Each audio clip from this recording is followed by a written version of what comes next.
Hey everybody, Jake here, and today we're going to take a look at another ink. This is Noodler's Widowmaker. This is an amazing red that I like quite a bit. So if you've ever bought a Noodler's ink, you know they come in these boxes here. They're just, paper with a bunch of drawings on it, depending on what color you get. And I know Nathan Tardif, the owner of Noodler's, designs all the boxes and labels himself. As far as I know, it's pretty much a one-man operation on his end, which is astounding with how popular Noodler's is. But here's the container for Widowmaker. Now, this is in their standard ink lines. There's no waterproof, or it's not, freaking laser proof. It freezes at a normal temperature, things like that. Noodler's has some very interesting inks with a lot of strange properties. But if you're interested in that, you can look more into it. But this is the Widowmaker. As a side note, I can't stand spiders. Tarantulas don't bother me too much, but like small spiders, I don't like them. They freak me out quite a bit. So these are 3-ounce bottles. Now, Noodler's measures all of their inks in ounces. I didn't cover this in my Hunter Green review, but Noodler's measures the inks a little differently than most other people. If you're concerned about it, though, that's about 89, 88 milliliters.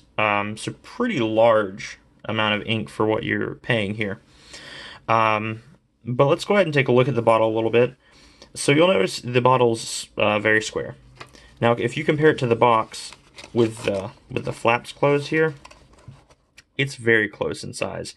And that's for a very good reason. Noodler's gives you the best amount of ink that you can possibly get in, for size. If you've ever opened a Noodler's bottle of ink, you're aware of what's about to happen, but I'm just going to show those of you who haven't how much they fill this up. Always open Noodler's inks on a flat, stable surface because they fill it right up to the brim. I'm not sure how well you can see this, but that red line that you're seeing on camera, that's where it's filled to. There's, that much space in between where it's not filled, and that's because I've already filled a pen with it. Other than that, it sits at the top pretty well. These are very wide necks, great for filling. Noodler's probably has my favorite ink bottles, apart from maybe a Roshizuku, for filling your pen. If they had a little dip down at the bottom for your nib like a Roshizuku does, these would be hands down my favorite. You always get a ridiculous amount of ink with Noodler's. They're fantastic. And so you get a glass bottle, a little paper label. Again, Nathan Tardif makes all of these himself as far as I know. And just a plastic lid. Pretty standard fare. These run about $12, $12.50, something like that. I picked this up at a local retailer for a little higher, I think $14, but, support local pen shops, I guess. If you're interested, it's Origami Ink in Asheville, North Carolina. It's not super close, but it's, somewhat. So if you live in the area, check them out. Their prices are a little high for some stuff, but they have an incredible selection of inks. Their selection of pens is so-so, but they have a ton of Noodler's inks. But let's go ahead and jump into it, I guess. So here is the little ink swatch for it. So you can see this is a red. There's some shading, very little to be honest. It's really a red. It's just a red ink, and it excels at that. If you're just looking for a red ink, similar to maybe something, that you would use to give students bad grades in school, or just a normal red ink, this excels at that. So there's very little shading or anything like that, but I don't really believe it to be necessary, to be honest. So let's go ahead and we'll just do a quick writing sample here with it. Got the trusty Lamy 2000. Review is coming up this weekend, guys. I should have time to do it. Fantastic pen. I finally think I know enough about it to go ahead and do a review for it. So again, this is Noodler's Widowmaker.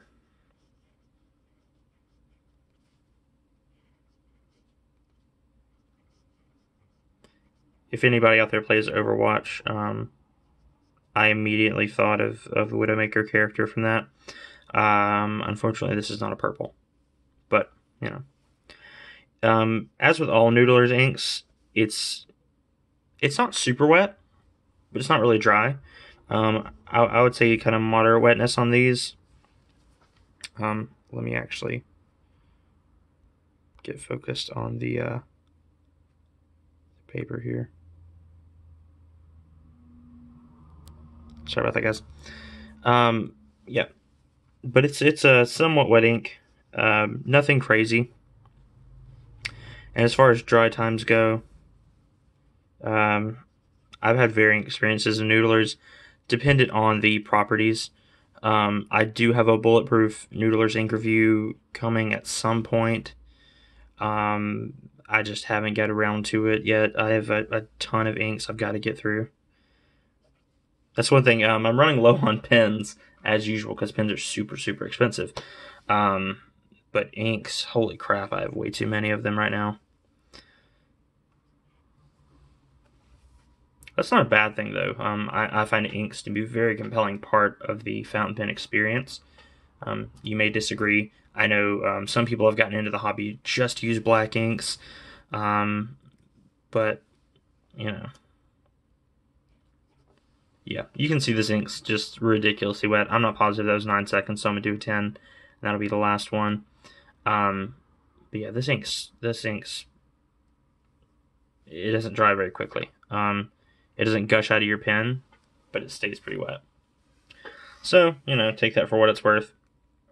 This is also Rhodia, so it may be a little, you know, make sure, depending on the paper you're using. But yeah, this ink is very nice. I like it quite a bit. I've been looking for a red. I have a ton of pinks.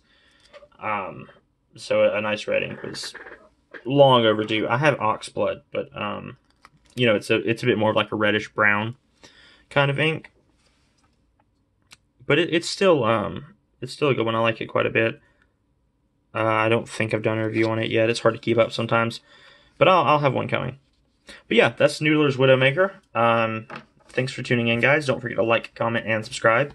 Keep an eye out for more ink reviews coming up. I have a couple more Noodlers as well. I think I have 2 more at the moment. 3. I apologize. 3 more Noodlers inks. But yeah, I have this coming up. Review of the ZTO 450CF coming up if you're into my knife videos, and also, of course, the Lamy 2000. I'm really excited about this one, guys. I hope I do a good job of it. Recommend this pen, though, if you're wondering at the moment. All right, thanks for tuning in. Don't forget to like, comment, and subscribe. All that great stuff. See you guys later. Bye.